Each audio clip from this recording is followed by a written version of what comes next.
Welcome to Echoes of History channel. Today we're diving into the complexities of the French Revolution. While the American Revolution is often viewed positively, the French Revolution is frequently seen as a chaotic and bloody upheaval. But is it that simple? Actually, it's not. The French Revolution, like many others, ultimately replaced one authoritarian regime with another. Despite its violent nature, the revolution's ideas profoundly transformed human history, arguably more so than the American Revolution. Right, so France in the 18th century was a rich and populous country, but it had a systemic problem collecting taxes because of the way its society was structured. They had a system with kings and nobles we now call the Ancien Régime. Thank you. 3 years of high school French.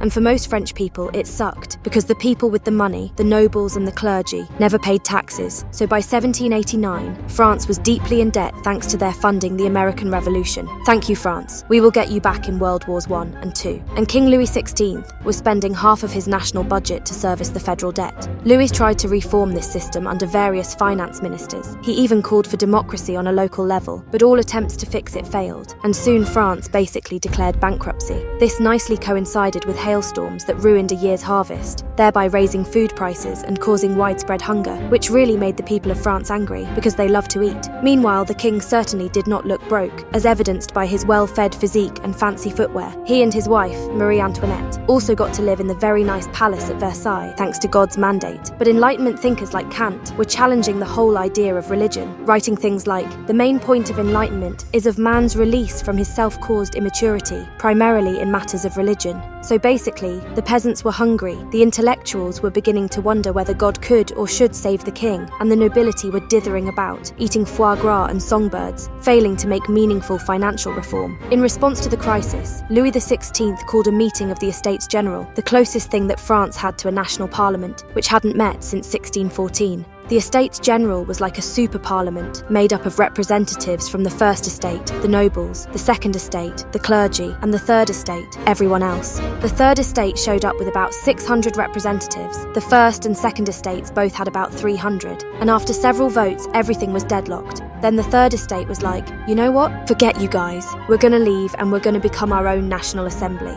This did not please King Louis XVI, so when the new National Assembly left the room for a break, he locked the doors and was like, "Sorry guys, you can't go in there, and if you can't assemble, how are you going to be a National Assembly?" Shockingly, the Third Estate representatives were able to find a different room in France, this time an indoor tennis court, where they swore the famous tennis court oath. They agreed not to give up until a French constitution was established. So then Louis XVI responded by sending troops to Paris primarily to quell uprisings over food shortages, but the revolutionaries saw this as a provocation. They responded by seizing the Bastille prison on July 14th, which coincidentally is also Bastille Day. The Bastille was stormed ostensibly to free prisoners, although there were only 7 in jail at the time, but mostly to get guns. But the really radical move in the National Assembly came on August 4th, when they abolished most of the Ancien Régime. Feudal rights, tithes, privileges for nobles, unequal taxation, they were all abolished, in the name of writing a new constitution. And then, on August 26th, the National Assembly proclaimed the Declaration of Rights of Man and Citizen, which laid out a system of rights that applied to every person, and made those rights integral to the new constitution. That's quite different from the American Bill of Rights, which was like begrudgingly tacked on at the end, and only applied to non-slaves. The Doromac, as I called it in high school, declared that everyone had the right to liberty, property, and security.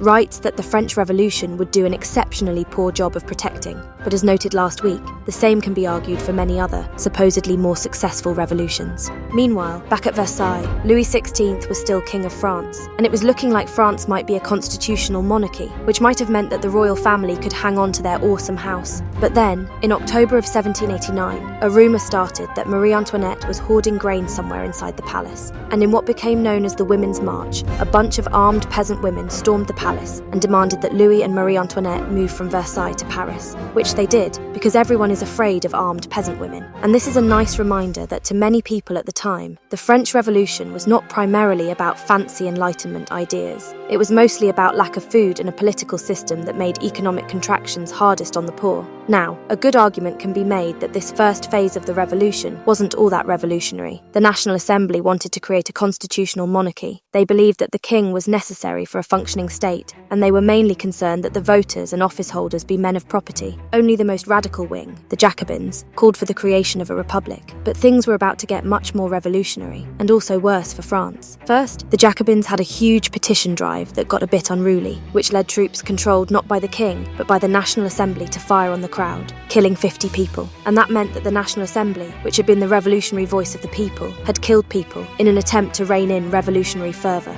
You see this a lot throughout history during revolutions. What looked like radical hope and change suddenly becomes the man as increasingly radical ideas are embraced. Meanwhile, France's monarchical neighbours were getting a little nervous about all this republic business, especially Leopold II, who, in addition to being the not holy, not Roman, and not imperial Holy Roman Emperor, was Marie Antoinette's brother. I should note, by the way, that at this point the Holy Roman Empire was basically just Austria. Also, like a lot of monarchs, Leopold II liked the idea of monarchies, and he wanted to keep his job as a person who gets to stand around wearing a dress, pointing at nothing, owning winged lion monkeys made out of gold.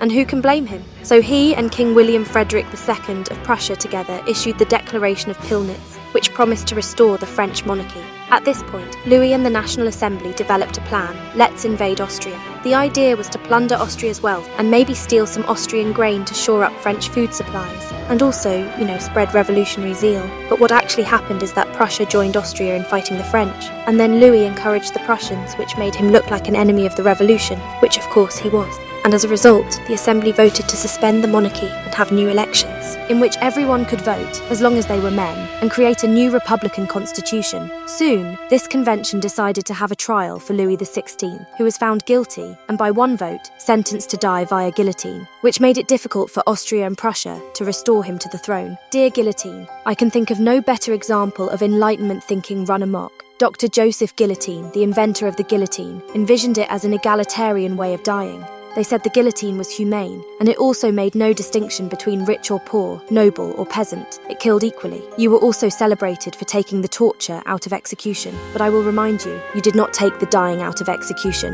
Unfortunately for you, France hasn't executed anyone since 1977, but you'll be happy to know that the last legal execution in France was via guillotine. Plus, you've always got a future in horror movies. The death of Louis XVI marks the beginning of the Terror, the best known or at least the most sensational phase of the revolution. I mean, if you can kill the king, you can kill pretty much anyone, which is what the government did under the leadership of the Committee of Public Safety. Motto: we suck at protecting public safety, led by Maximilien Robespierre. The Terror saw the guillotining of 16,000 enemies of the revolution, including Marie Antoinette and Maximilien Robespierre himself, who was guillotined in the month of Thermidor in the year 2.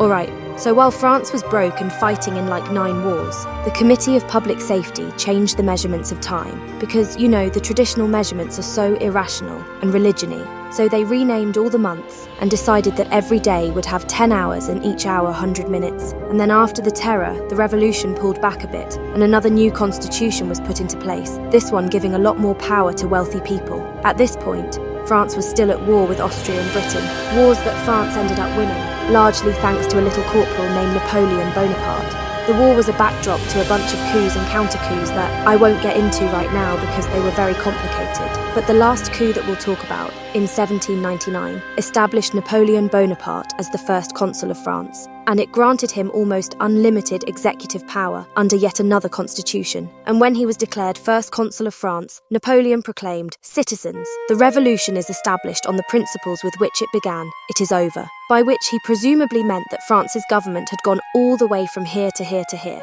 As with the American Revolution, it's easy to conclude that France's revolution wasn't all that revolutionary. I mean, Napoleon was basically an emperor, and, in some ways, he was even more of an absolute monarch than Louis XVI had been. Gradually, the nobles came back to France, although they had mostly lost their special privileges.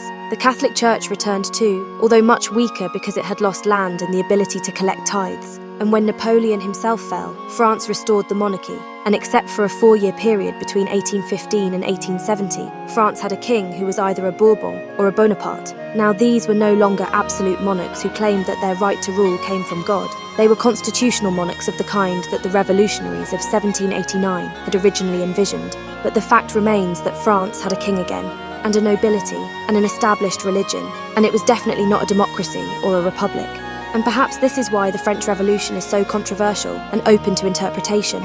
Some argue the revolution succeeded in spreading Enlightenment ideals, even if it didn't bring democracy to France. Others argue that the real legacy of the revolution wasn't the enhancement of liberty, but of state power. Regardless, I'd argue that the French Revolution was ultimately far more revolutionary than its American counterpart. I mean, in some ways, America never had an aristocracy, but in other ways, it continued to have one. The French Enlightenment thinker Diderot felt that Americans should fear a too unequal division of wealth, resulting in a small number of opulent citizens and a multitude of citizens living in misery. And the American Revolution did nothing to change that polarization of wealth. What made the French Revolution so radical was its insistence on the universality of its ideals. I mean, look at Article 6 of the Declaration of Rights of Man and Citizen. Law is the expression of the general will. Every citizen has a right to participate personally, or through his representative, in its foundation. It must be the same for all, whether it protects or punishes. Those are radical ideas, that the laws come from citizens, not from kings or gods, and that those laws should apply to everyone equally.